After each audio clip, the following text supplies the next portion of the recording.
సంతోషం. అంబేద్కర్ భవన్ మరమ్మతులకి 21 లక్షల రూపాయలు నిధులు కేటాయించి దగ్గరుండి పనులు పర్యవేక్షించినటువంటి నగర కమిషనర్ నందన్ అభిలాష్ గారికి, వారికి సహకరించినటువంటి ఇక్కడ ఉన్నటువంటి అందరూ కూడా దళిత నాయకులందరూ కూడా మనస్ఫూర్తిగా నమస్కరిస్తూ ఈ కార్యక్రమం ఇచ్చేసినటువంటి మిగతా వారందరినీ సాదరంగా ఆహ్వానిస్తూ, బాబాసాహెబ్ అంబేద్కర్ భారతమాత ముద్దుబిడ్డ, ఏదైతే ఈ యొక్క సమాజంలో అణగారిన వర్గాల ప్రయోజనాల కోసం ముందు చూపుతో వారు తీసుకున్న నిర్ణయాలు ఈనాటికి కూడా ప్రజాస్వామ్యాన్ని కాపాడుతూ వస్తున్నాయి. అలా కాకుండా అణగారి వర్గాల అభ్యున్నతి కోసం అంబేద్కర్ గారి సూచనల మేరకి అభివృద్ధి జరగకుండా ఉంటే భారతదేశం కూడా ఈ యొక్క ప్రపంచంలో అనేక దేశాల మధ్యగా ప్రమాదంలో పడి ఉండే పరిస్థితి. అంత ముందు చూపుతో భారతదేశం గురించి, ఈ దేశ ప్రజల గురించి, ఈ దేశ భవిష్యత్తు గురించి ఆలోచన చేసిన అంబేద్కర్ గారి భవనం, వాస్తవం చెప్పాలంటే మరమ్మతులు చేశాం, సంతోషం. కానీ నాకైతే తృప్తి లేదు. నాకు ఎప్పుడు సంతోషం ఉంటుందంటే ఈ యొక్క నెల్లూరు నగరంలో అంబేద్కర్ భవన్, బాబు జగజ్జీవన్ భవన్, ఈ రెండు భవన్లు కూడా ఏదైతే నిధులు అన్నీ కూడా కేటాయించి ఆ యొక్క భవన్లు కానీ పూర్తి చేసినట్లయితే అదే నిజమైన సంతోషం. ఇప్పటికీ ఈ పని మీద అటు జిల్లా తెలుగుదేశం పార్టీ అధ్యక్షులు బేదా రవిచంద్ర గారు, ఇద్దరు మంత్రులు కూడా పొంగూరు నారాయణ గారు, ఆనవ రామనారాయణ గారు, అదేవిధంగా పార్లమెంట్ సభ్యులు వేమిరెడ్డి ప్రభాకర్ రెడ్డి గారు అందరూ కూడా ప్రత్యేక ఆలోచన చేసి ఉన్నారు. దీని విషయం మీద ఏదైతే మన ముఖ్యమంత్రి చంద్రబాబు గారితో కూడా ప్రత్యేకంగా మాట్లాడి ఉన్నారు.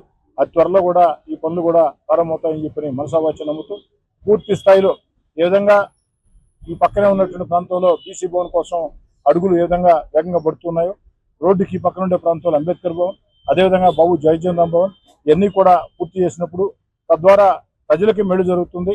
ఆ మహానుభావుల పేర్లు కూడా మరోసారి స్మరించుకున్నట్టు తెలియజేసుకుంటూ మరోసారి కమిషనర్ గారిని ప్రత్యేక అభినందిస్తుంది. అంబేద్కర్ భవన్ రెనోవేషన్ సంబంధించి గతంలో ఇక్కడ ఉన్నటువంటి దళిత సంఘాలు కావచ్చు, ప్రజాప్రతినిధులు కావచ్చు, అప్పటి కలెక్టర్ ఆనంద్ గారికి రిప్రజెంటేషన్ ఇవ్వడం జరిగింది. వెంటనే వారు దాన్ని మాకు ఫార్వర్డ్ చేయడం, మేము గౌరవ శాసనసభ్యుల వారి దృష్టికి తీసుకెళ్ళడం, దానికి అప్పటి మేయరు, కౌన్సిల్ అందరూ కూడా సహకరించి అటువంటి మంచి పనికి అందరూ కూడా సహకరించాలని చెప్పి ముందుకు వచ్చి వెంటనే 20 లక్షల రూపాయలు 21 లక్షల రూపాయలు శాంక్షన్ చేయడం జరిగింది. దాంతో కాంట్రాక్టర్ సురేష్ గారు కూడా ప్రత్యేక శ్రద్ధ పెట్టి దీన్ని చాలా చక్కగా, అనుకున్న టైం కంటే తక్కువ టైంలోనే చాలా చక్కగా వారు ప్రత్యేక శ్రద్ధ దీన్ని తీర్చిదిద్దారు. దీనికి కాంట్రాక్టర్ని అభినందిస్తూ, అదేవిధంగా ఈ భవన రెనోవేషన్కి మరమ్మతులకి సహకరించినటువంటి అప్పటి కలెక్టర్ గారు ఆనంద్ గారు, అదేవిధంగా గౌరవ శాసనసభ్యులు మరియు మేయర్ గారు అందరికీ కూడా ప్రత్యేక ధన్యవాదాలు తెలియజేస్తూ, ఈరోజు బాబాసాహెబ్ అంబేద్కర్ గురించి మనం ఎంత చెప్పినా తక్కువే. వారు భారతదేశం ఉన్నటువంటి మేధావుల అగ్రగణ్యుడు, గొప్ప మానవతావాది. వారి వల్లనే నాలాంటి ఒక సామాన్యుడు కమిషనర్ కాగలిగారు. ఈ మన పక్కన ఉన్నటువంటి ఒక సామాన్య రైతు కుటుంబం ఉన్నటువంటి సేదిరెడ్డి గారు ఈరోజు 3 సార్లు ఎమ్మెల్యేగా కాగలిగారు. అటువంటి మహనీయుని కోసం ఆయన పేరు మీద ఏం చేసినా తక్కువ అని చెప్పి తెలియజేస్తూ, అందుకు సహకరించిన ప్రతి ఒక్కరికి కూడా ధన్యవాదాలు తెలియజేస్తారు. ఈ టెక్నో ఒలింపియాడ్, సివో స్పార్క్, మెడి స్పార్క్ వంటి ఆధునిక అకాడమిక్ ప్రోగ్రామ్స్ ద్వారా విద్యార్థుల్లో లాజికల్ థింకింగ్, సైన్స్ అవగాహన మరియు విశ్లేషణాత్మక నైపుణ్యాలను అభివృద్ధి చేస్తూ సిబిఎస్ఈ అండ్ స్టేట్ బోర్డు కరికులంలలో అత్యుత్తమ ఫలితాల సాధనకు దృఢమైన పునాది వేస్తోంది నారాయణ.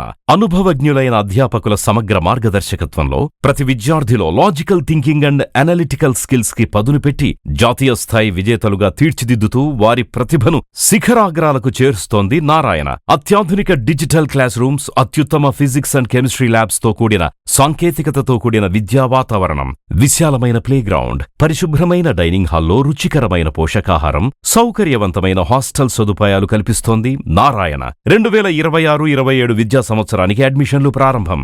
వావిలేటిపాడు, ధనలక్ష్మీపురం, నెల్లూరు.